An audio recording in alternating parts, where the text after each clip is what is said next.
Syria has changed. A new regime is in power. A guy named El-Julani, and we'll talk about how that plays a role. And now the whole political situation, the whole political equilibrium is up for grabs in the Middle East.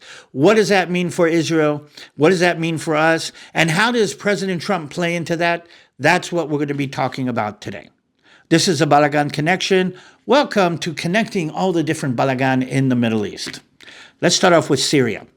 El-Julani, who is the head of this release or Free the Levant movement, that was one of the factions that took over Damascus and the Syrian government, is now trying to create a more pro-West, acceptable to the West, acceptable to the rest of the world kind of idea. He's talking about accepting minorities and not being as Muslim and fanatic as he used to be. Let's remember, this guy worked for ISIS and worked for Al-Qaeda. I mean, that's where he grew up. And his name is El-Julani, which means from the Golan, okay, which is the Golan Heights, which is the border with Israel. So we're kind of wary about this. And let's make this clear. This organization that he is standing at the head of, Tahrir al-Shams, is a freedom organization for the Levant. That's what ISIS was, basically. And this is a very Muslim, jihadi, pro-Muslim Brotherhood organization that ISIS, Turkey, and all of the militant Sunni Islamists are part of. So we have a very Islamic jihadi organization sitting on our border with Syria, and the situation has completely changed because now Iran has lost its ring of fire, or the way I tend to say it, the El Aqsa flood, which the Hamas let out on the 7th of October last year, has completely drowned out the ring of fire. Iran is completely on its back foot, and this new organization is actually being pushed by the new power or the new regime in the Middle East.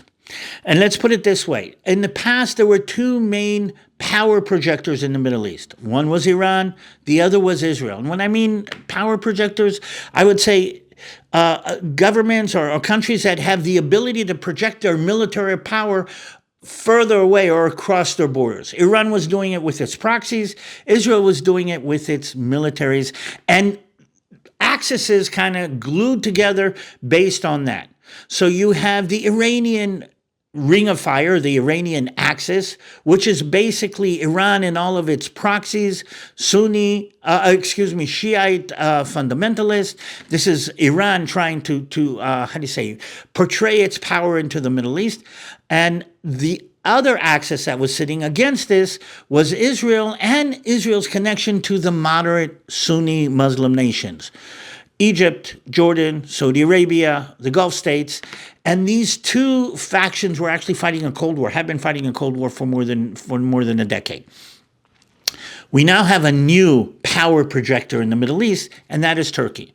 Turkey, on one hand, with its military might and military capability, and Qatar, on the other hand, with its funding of that. So now we have three axes. Iran is on its back foot, but Turkey actually has rised up and has armed, trained, and financed this overtaking of the Syrian government. And basically, I don't believe it's going to stop there.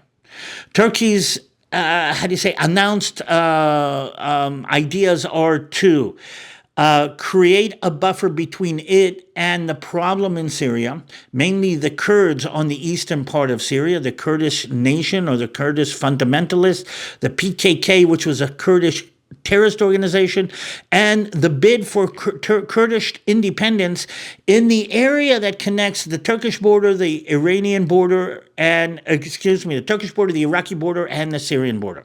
So that's what Turkey is dealing with. And very interesting, Turkey has moved into Syria and created a buffer zone between Turkey and the radicals in Syria. On the other hand, we have to remember, Turkey is a Muslim Brotherhood entity. I mean, Erdogan is part of the Muslim Brotherhood. Muslim Brotherhood is Osama bin Laden, is the Hamas. And so there's been a resurgence of Muslim Brotherhood fervor, both in the area of Syria. This is what took over, but also in places like Jordan and even in the West Bank in Israel. These Muslim fundamentalists are saying, yeah, I mean, if they did it in Syria, we can do it here. So the whole Muslim world is kind of worried about that. Turkey is using that worry as a way to put pressure and to achieve its goals. Now, whether what's happening in Syria now is better than what was happening before, yes, it's not Iranian. But Israel believes that we might have a serious problem on our Syrian border, which is why Israel has made a list of everything that we think could threaten us in Syria, and is systematically bombing and taking out naval assets, long-range missiles, chemical facilities, and we're literally taking out everything that we think might be a threat to us. And we've moved into the buffer zone on the Golan Heights actually to push the threat, the potential threat of this new regime in Syria away from us, further away from our borders themselves. And we are creating, or how do you say, creating more of a barrier between us and these fundamentalists in Syria. Hypocrisy is abound, because Turkey is saying, why is Israel moving into Syria? But Turkey has a buffer zone on their side of Syria also to make sure that the Syrian problem doesn't flow into Turkey. And the hypocrisy of the world blaming Israel for things that Turkey is doing on a regular basis, and nobody is actually saying anything about it. So that's a nutshell about what's going on. A side note about Russia. Russia was kicked out of Syria by these fundamentalists for supporting the Assad regime, but there is a negotiation with Russia, with the Russian and El-Julani, to return to the naval bases, or the, how do you say, warm water naval base that Turkey actually had in the Mediterranean Sea, which is really, really important to them. In the meantime, Saudi Arabia, Jordan, Egypt, and the rest of the Gulf states are really worried about this rise of Muslim fundamentalism in Syria that might spread out even to Iraq and Jordan, which is really, really worried about this. And that's going to be what's going to bring together all of these different nations, and it looks like underneath the auspices of the United States of America, to create this anti-Muslim brotherhood connection that is going to be the basis of any future agreement in the Middle East, which ties into what's happening in Gaza. It looks like President Trump is pushing for I'm going to say a Nobel Peace Prize. And what he is trying to do right now is to tie the event in Syria and what we need to do with what's happening in Gaza, with Egypt, Saudi Arabia, and tie it all together and say to Israel, listen, if you reach an agreement with the Hamas and Gaza, you can take more chances than you would without this, because we're going to give you an overall what Trump calls the mega deal. The mega deal between all of the different elements in the Middle East, that is going to be the carrot that is offered to Israel in return for agreeing to stop the war on Hamas and Gaza. And it looks like that is what's going on. The negotiations in Israel are moving forward right now. And it seems that Hamas has actually lowered expectations.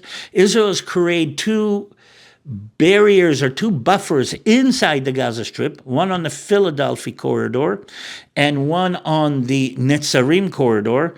And you can see what it looks like right here. And those two buffers are going to be allowing us to go in and control what is happening inside the Gaza Strip, even if we're not the actual government in the Gaza Strip.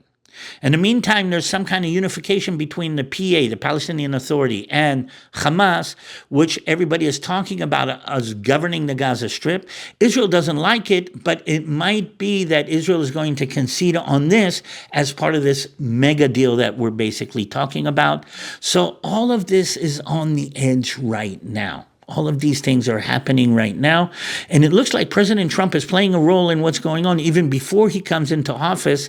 And I have a feeling that he's trying to do things before he comes into office that he will have a harder time doing after he goes into office, which brings us to the next issue. Because if the axis of Iran has been smashed, meaning Iran cannot project its power through its proxies like it used to, even though the Houthis in Yemen fired a rocket at my mom's house just a little while ago.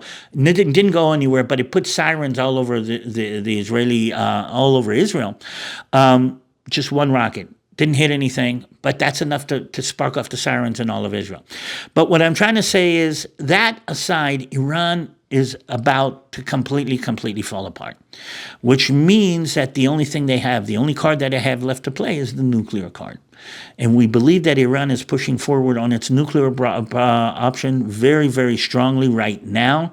And that's going to have to be dealt with. And here's the thing. President Trump has been asked a couple of times, because everybody else sees what we're seeing. And he's been very, very careful to stay out of the issue, not to say yes, not to say no, and forever. And I really believe that there is a window of opportunity right now for Israel to deal with the nuclear threat in Iran right now. Probably for a week, 2 weeks, maybe 3 weeks, until the new administration comes into play, because I don't think President Trump wants to do it on his watch. But he's okay with Israel doing it before he comes into power. So I think we in Israel realize that we've got a window of probably a couple of weeks to take out Iran's nuclear capability before President Trump comes into power, and based on that, to change the situation in the Middle East. Because I think that Israel understands that once President Trump comes into power, we're not going to do it that way, and President Trump is probably going to extend what we call soft power, economic power, sanctions, everything, to change the situation with Iran's nuclear program, and not use military power to take it out.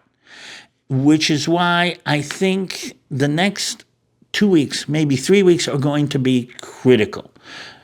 Watch what's going to happen. I believe that if Israel is going to militarily take out Iran's nuclear capability, then it's going to happen in the next 2 or 3 weeks. If it doesn't happen in the next 2 or 3 weeks, we're going to have to stand down and allow President Trump to use all of the power and the pressure and the sanctions that he can use in order to change the situation in the Middle East. So we're at a very kind of critical couple of weeks. It's going to be a fascinating time to see what's going on. And that was just an update of all the different factions that are playing a role. A quick reminder, Gihon Springs is actually supporting the IDF directly. So if you want to support that, and I can't help but say this.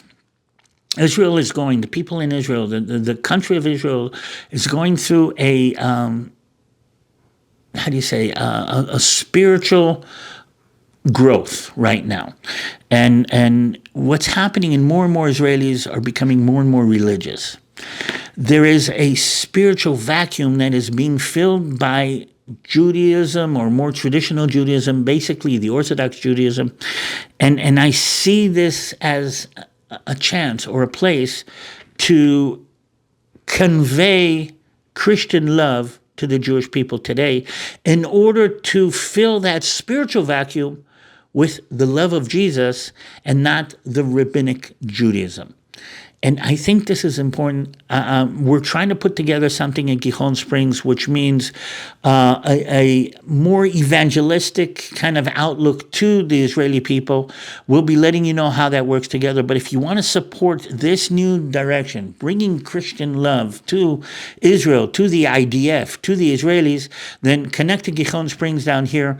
This will play a role in what we're talking about. So that was a quick overview of what's happening in the Middle East. This is DaviD TaL. This is a Balagan Connection. Hope to see you soon.